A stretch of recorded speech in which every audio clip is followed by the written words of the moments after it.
Okay,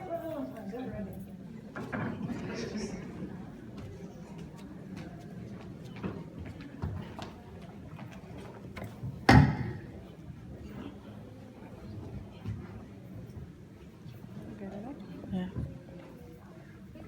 Well, good afternoon, everyone. I'm very happy and privileged to be here today. The title of my keynote speech is "For We Go: the importance of passing on Dominican heritage and culture from generation to generation." When I was asked to be the keynote speaker, I wasn't quite sure what I was going to talk about. And it wasn't until my weekly dinner with my father last week that he showed me an old program from the Cicero Cultural Association of Boston's 10th anniversary. And there was two things that struck me when I looked at this program. One was a picture of 7 of the founding members with my father seated at the front. And some of the faces I recognized, some of them I kind of didn't. But the thing that he pointed out to me immediately when I looked at it was that 3 of the men in the picture were already dead. They had already passed on. And I was kind of thrown off by that, like, okay, I guess that's information that you thought was important. Another thing that I noticed was another picture that was inside the program that was captioned, "Our future members and leaders." And in the picture, it featured a group of children dressed in cultural costumes and performance garbs. And their names were listed, including my own, as putting that I wasn't in the picture, but I was a part of the group that was there. And one thing that really struck me was that between the 2 pictures, the majority of the people that are here were from the first picture. They were the older generation. And the young people that they thought that would be the future members and leaders of the Dominican community in Boston aren't here, including myself. I probably would not have been here if they didn't ask me to come speak. And I try to understand why. Why is this so? What was the disconnect that happened that caused this to be so? Why is it that the people that are from my generation, the children of the people that migrated here from Dominica, are not as involved in the community as they'd hoped? So I have to start off with drawing on my own academic work on Caribbean Americans in the US, and to give you some facts, some historicals, trying to make it make sense to me. The Caribbean community in Boston, like many major immigrant destinations across the US, experienced a dramatic growth after the passing of the 1965 Hart-Celler Act that removed many of the barriers that were put in place to restrict non-white migration to the US. And from that, the Caribbean population in the United States grew from a few 100,000 to over 1 million by 1990 to 3 million by the 2000s. And if you can imagine, we're 15 years from 2000, how the community has grown. Like many immigrant communities, Dominicans that came to Boston banded together. They shared resources, networks, they allowed people to stay in their homes, they sponsored someone for a green card, they recommended someone for a job, but all these actions they did represented a very tight-knit community that I have very fond memories growing up in. Many of you, including Auntie Wilma, as she told me, because when she emailed me, I said, "Dear Wilma," and she said, "It's not Wilma, it's Auntie Wilma."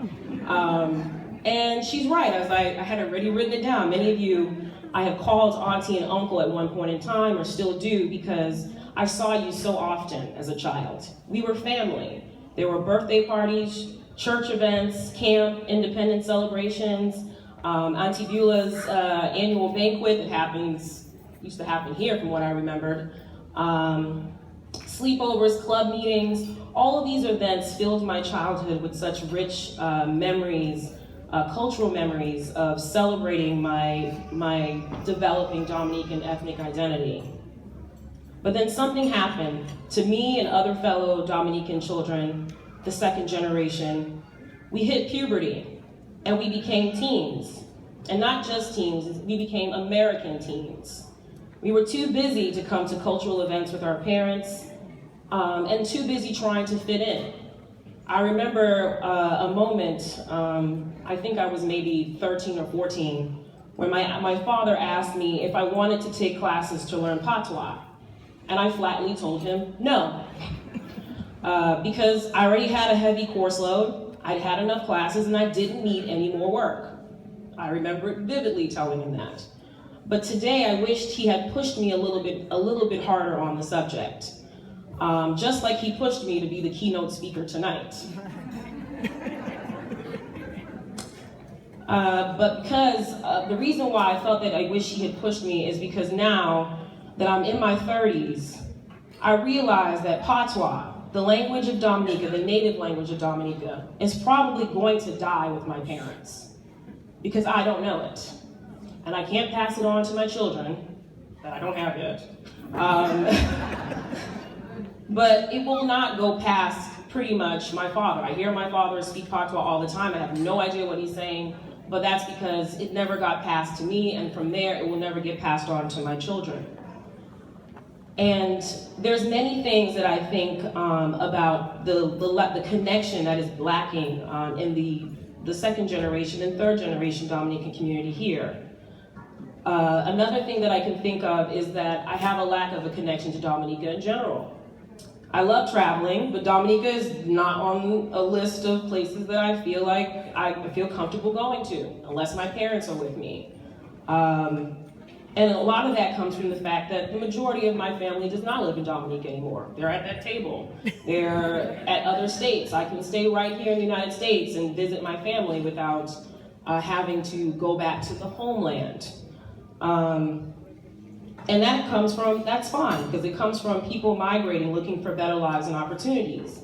This is why my own parents came here in the first place, to give me a better opportunity.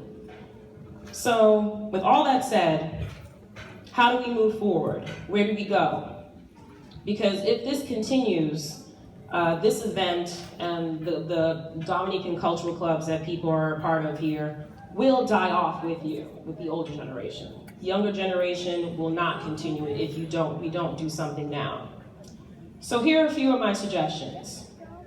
One, we need to find ways to teach the Dominican history to the kids and your grandkids. Make it relevant and interesting.